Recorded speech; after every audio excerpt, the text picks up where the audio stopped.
Tulong at hindi umano suhol ang mahigit 5 milyong pisong ibinigay ni dating Congressman Jing Paras sa lalaking kinausap umano para siraan si Executive Secretary Ralph Recto. Itinanggi ng kanyang kampo na may planong honey trap operation na tila parte umano ng paggiba sa oposisyon. Nakatutok si Oscar Oida. Nagpunta kaninang umaga sa NBI ang abogado ni Batangas Representative Leandro Leviste bilang tugon sa inilabas na subpina ng tanggapan.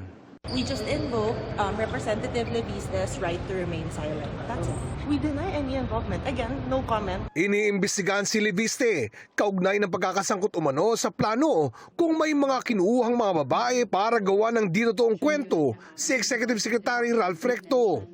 Nang tanungin naman kung nasaan na si Leviste. Oh, I don't know. You tell me. Kayo yung may reports on that. I don't know. That's it. Thank you. Nagpunta rin sa NBI ang mga abogado naman ni dating Congressman Jing Paras para magsumiti ng affidavit ng kanilang kliyente kaugnay ng investigasyon. Ayon kay Attorney Mark Tolentino, kilala raw talaga ni Paras ang talent manager na si alias Ken na nagbulgar ng umano'y plano. Nakasama raw ito ni Paras nang mag-produce siya ng pelikula noong 2022.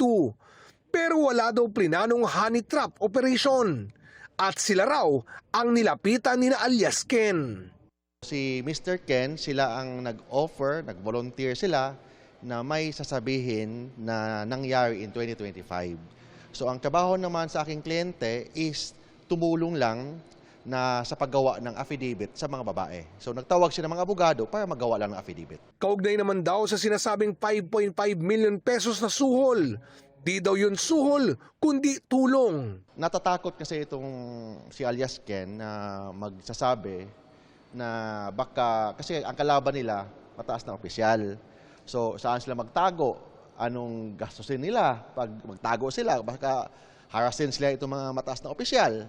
So humingi sila ng funds. That's why umabot ng 6 million up, no, 5.5 hanggang 5.5. Plano daw nilang magsampa ng kasong perjury laban sa mga umaakusa sa kanilang kliyente. Hinala ni Attorney Ferdinand Topacio. This is part of a bigger and grander plan to decimate the legitimate opposition. Alam naman natin, si Congressman Jing Paras ay isa sa mga foremost critics ng Marcos administration at founder ng Kampilan. Siyempre, bendalo na naman tayo. Ganyan naman lagi di ba? Hindi naman itong first time kay Mike Defensor, doon sa 18 Marine. So, hindi na tayo nagtataka kay Director Matibag. Nakausap ng GMA News sa pamamagitan ng telepono si NBI Director Matibag pero tumanggi siyang magbigay ng pahayag tungkol dito. Oscar Oida, Nakatutok, 24 Oras.